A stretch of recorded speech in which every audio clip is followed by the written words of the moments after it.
ہے تو حضرت صدیق اکبر رضی اللہ تعالیٰ عنہ نے عرض کیا یا رسول اللہ صلی اللہ علیہ وسلم یہ جان اللہ تعالیٰ نے آپ پر قربان کرنے کے لیے ہی بنائی ہے، میں تیار ہوں، جیسے آپ فرمائیں گے میں کروں گا۔ تو پھر سرکار نے ارشاد فرمایا کہ لا جرم بلا شبہ ان اللہ اطلع علی قلبک، اللہ تعالیٰ نے اے ابو بکر تیرے دل پر اطلاع فرمائی ہے، تیرے دل کو جانا ہے، وجد ما فیہ موافقا لما جرى علی لسانک، اور دیکھ لیا ہے کہ جو تیری زبان سے نکلا ہے وہ تیرے دل کے اندر بھی اسی طرح ہے۔ تو جعلک منی بمنزلۃ السمع والبصر والرأس من الجسد، اللہ تعالیٰ نے تجھے میرے ساتھ وہ نسبت دے دی ہے جو انسان کے لیے اس کے کان اور اس کی آنکھوں اور اس کے سر کی ہوتی ہے۔ یہ امام حسن عسکری کے الفاظ میں نے آپ کو رکھے۔ پھر دیکھیے کہ ابو بکر صدیق رضی اللہ تعالیٰ نے پھر سفر ہجرت میں سرکار کا بوجھ اٹھایا یا نہ اٹھایا، سرکار پر اپنی جان قربان کی یا نہ کی۔ تو اس پر میں دوسرا حوالہ کتب شیعہ سے ہی پیش کرتا ہوں کہ حملہ حیدری ایک کتاب ہے، وہ ایک قسم کا شاہنامہ ہے، پوری تاریخ اسلام، پوری سیرت نبویہ جو ہے انہوں نے فارسی شعروں کے اندر لکھی ہے۔ مرزا محمد رفیع شیعہ، وہ شیعہ ہے، شیعہ مسلک کا ہے اور زبردست قسم کا شاعر ہے، اور کچھ باتیں اس نے ایسی بھی کہی ہے کہ جو سچی باتیں ہیں، اور اللہ تعالیٰ سچی باتیں جو ہیں وہ کہلواتا ہے ان لوگوں سے جو نہ ماننے والے بھی ہوتے ہیں۔ تو وہ سفر ہجرت کو بیان کرتے ہوئے کہتا ہے، اس کے چند اشعار میں یہاں پڑھتا ہوں۔ وہ کہتا ہے چو رفتند چندی بدامان دشت، قدوم فلک سائے مجروح گشت، ابو بکر آنگا بدوشش گرفت، ولیزی حدیث است جائے شگفت، کہ در کس چنی قوت آمد پدید، کہ بار نبوت تواند کشید۔ وہ کہتا ہے چو رفتند چندی بدامان دشت، جب وہ پتھریلے علاقے میں چلتے چلتے گزرے تو کیا ہوا؟ قدوم فلک سائے مجروح گشت، سرکار کے وہ قدم جو عرش کا سفر کرتے ہیں، جو عرش پہ سیر کرتے ہیں، وہ زخمی ہو گئے۔ قدوم فلک سائے مجروح گشت، سرکار کے عرش پہ جانے والے قدم مجروح ہو گئے، زخمی ہو گئے۔ ابو بکر آنگا بدوشش گرفت، اس وقت صدیق اکبر نے، ابو بکر صدیق نے سرکار کو اپنے کندھوں پر اٹھا لیا۔ یہ مرزا رفیع شیعہ لکھ رہا ہے اپنے اشعار کے اندر، ولیزی حدیث است جائے شگفت۔ لیکن یہاں ایک تعجب کی بات یہ نظر آتی ہے کہ در کس چنی قوت آمد پدید، کہ ایک انسان کے اندر اتنی قوت آ گئی کہ بار نبوت تواند کشید، کہ اس نے نبوت کا بوجھ اپنے سر کے اوپر اٹھا لیا۔ یہ اعتراف ایک شاعر، شیعہ شاعر اپنے لفظوں کے ساتھ کر رہا ہے۔ پھر جب غار میں چلے گئے تو غار کا منظر وہ اپنے اشعار میں اس طرح بیان کرتا ہے، کہتا ہے بہر جا کے سوراخ یا رخنہ دید، قبارہ بدرید و آن رخنہ چید۔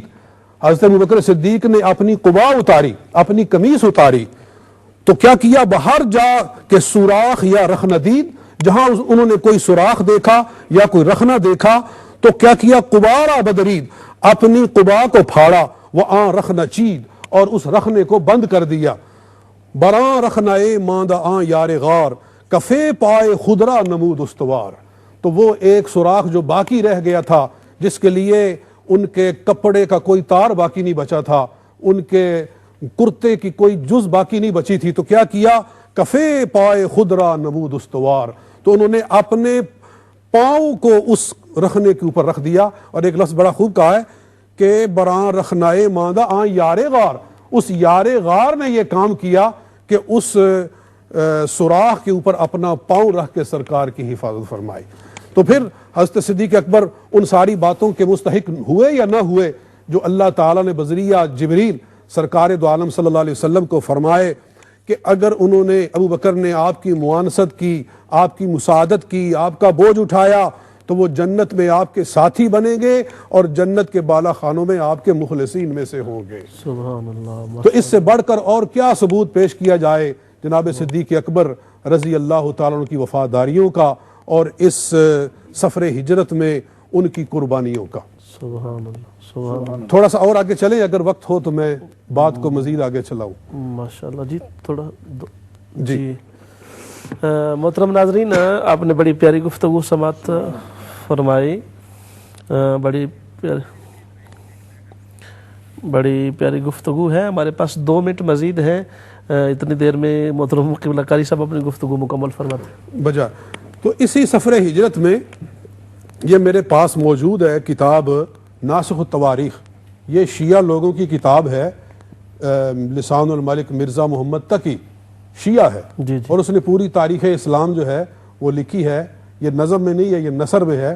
اور اس کا نام ہے ناسخ التواریخ، اور یہ ایران سے چھپی ہوئی ہے. کتاب فروشی اسلامیہ کتب خانے کا نام ہے جہاں سے چھپی ہے، تہران سے یہ مطبوعہ ہے.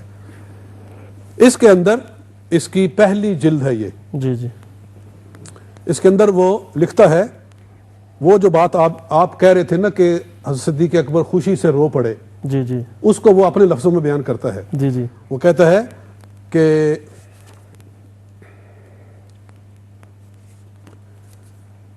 ابو بکر گفت الصحبۃ یا رسول اللہ. ابو بکر صدیق نے عرض کیا کہ حضور میں ساتھی بننا چاہتا ہوں آپ کا، یعنی میں خواہم مصاحب تو باشم، میں چاہتا ہوں کہ آپ کا ساتھی بنوں. حضرت فرمود چنی باشد، سرکار نے فرمایا ایسا ہی ہوگا. ابو بکر از شادی بگریست، تو صدیق اکبر خوشی سے رونا شروع ہو گئے. اچھا، اور پھر سرکار کے ساتھی بنے. پھر حضرت ابو بکر صدیق نے کیا انتظامات کیے. انتظامات کے بارے میں وہ کہتے ہیں کہ عبداللہ بن ابی بکر فرمودن کہ روز درمیان قریش زیستن کند و شباگا خبر کفار را درغار سور بدیشاں برد. کہ ابو بکر صدیق نے اپنے بیٹے عبداللہ بن ابو بکر کو حکم دیا کہ تو نے روزانہ غار سور میں ہمیں کفار کی اور کفار مکہ کی ساری خبریں لا کر ہمیں وہاں پہنچایا کرنی ہے. سبحان اللہ، جزاکم اللہ. محترم ناظرین، محترم علامہ قاری محمد طیب نقشبندی صاحب آپ کے سامنے گفتگو فرما رہے تھے. ہمارے پاس بریک کا وقت ہوا ہے، اجازت چاہتے ہیں. بریک کے بعد دوبارہ آپ کی خدمت میں حاضر ہوتے ہیں. پروگرام کا تسلسل ہے، آپ ہمارے ساتھ رہیے گا. اجازت دیجیے. حضرت ابو سعد خدری رضی اللہ تعالیٰ عنہ سے روایت ہے، حضور نبی اکرم صلی اللہ علیہ وسلم نے فرمایا، ہر نبی کے لیے 2 وزیر آسمان والوں میں سے اور 2 وزیر زمین والوں میں سے ہوتے ہیں. پس آسمان والوں میں سے میرے 2 وزیر جبرائیل و میکائیل علیہ السلام ہیں، اور زمین والوں میں سے 2 وزیر ابو بکر اور عمر رضی اللہ عنہما ہیں.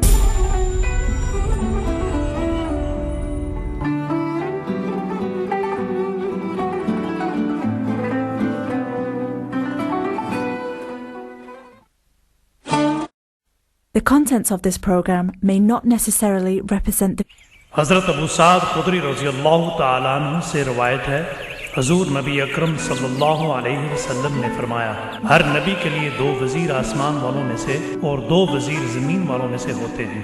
پس آسمان والوں میں سے میرے 2 وزیر جبرائیل و میکائیل علیہ السلام ہیں، اور زمین والوں میں سے 2 وزیر ابو بکر اور عمر رضی اللہ عنہما ہیں.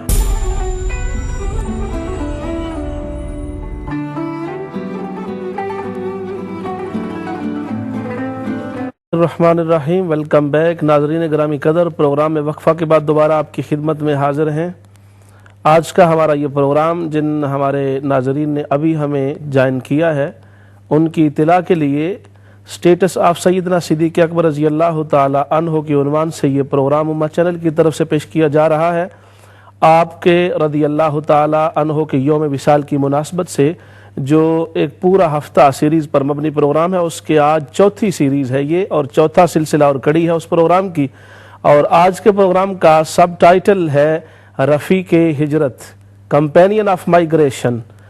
سیدنا صدیق اکبر رضی اللہ تعالی عنہ کا وہ شرف، وہ تفرد و امتیاز، اور وہ ان کی انوکھی نرالی اور جداگانہ شان جو انہیں رفیق ہجرت کا ٹائٹل پا کر نصیب ہوئی، اس پر ہم تذکرہ کر رہے ہیں. مقتدر علماء اسلام تشریف فرما ہے. گفتگو ہماری جاری ہے. وقفہ پر جانے سے پہلے امہ چینل کی جو پالیسی ہے ہمارے محترم ناظرین، وہ یہ ہے کہ ہم ملی ہوئی بات کرتے ہیں. ملانا میں ہم اس لیے نہیں کہتے کہ وہ ہستیاں پہلے ہی ملی ہوئی ہیں، اور ہم ہمیشہ ملانے کی کوشش کرتے ہیں، اور اسی کوشش پر ہماری ساری تگ و دو کا دار و مدار ہے. وقفہ پر جانے سے پہلے محترم قاری صاحب نے، علامہ محمد طیب نقشبندی صاحب نے امام حسن عسکری کے تفسیر کا حوالہ پیش فرمایا، اور ان کے بڑے پیارے اقتباسات ناظرین کی خدمت میں پیش کیے۔ تفسیر کی یہ کتاب ایران سے چھپی ہے، سلطان ناصر الدین نے اپنے دور میں اس کتاب کو چھپوایا 1248 ہجری میں، اور یہ امام حسن عسکری کی لکھی ہوئی تفسیر کی کتاب ہے۔ اور مزے کی بات یہ ہے کہ یہ جو اقتباسات قاری صاحب نے آپ کے سامنے پیش فرمائے، ان میں انہوں نے جو تعارض و تساوی کیا ہے، اس کا تقابل کیا ہے، وہ اور زیادہ دلچسپ ہے۔ امام حسن عسکری نے امام باقر کے حوالہ سے اس پر گفتگو فرمائی ہے، اور بات یہ انہوں نے کی کہ جب آقا صلی اللہ علیہ وآلہ وسلم نے حضرت علی رضی اللہ تعالیٰ عنہ سے فرمایا میرے بستر پر سو جا، تو ساتھ کہا ہو سکتا ہے کوئی آئے اور تو شہید کر دیا جائے، اور حضرت علی کا جواب یہ تھا آقا دو جملے بولے، فرمایا میرا نفس آپ کے نفس پر قربان ہو جائے اور میری روح آپ کی روح پر قربان ہو جائے۔ یہی علی کے لیے بہت بڑی معراج ہے، اور قربان جائیں۔ وہی سوال، وہی لفظ سیدنا ابو بکر صدیق سے فرمایا آقا صلی اللہ علیہ وآلہ وسلم نے، فرمایا اردیت ان تکون یا ابا بکر، اے ابو بکر تو چاہتا ہے کہ میرے ساتھ رہے، اور میرے ساتھ اگر چلے گا تو جس طرح انجام کار، خطرات اور نقصانات سے حضرت علی کو آگاہ فرمایا، اسی طرح سیدنا صدیق اکبر کو بھی آگاہ فرمایا۔ فرمایا تطلب کما اطلب، تیری بھی اسی طرح تلاش کی جائے گی جس طرح میری تلاش کی جائے گی۔ اور پھر فرمایا یہاں تک کہ تو رفو بے انکا انت الذی تحملنی علی ما ادعی ہے، دنیا تجھے اس نام سے جانے گی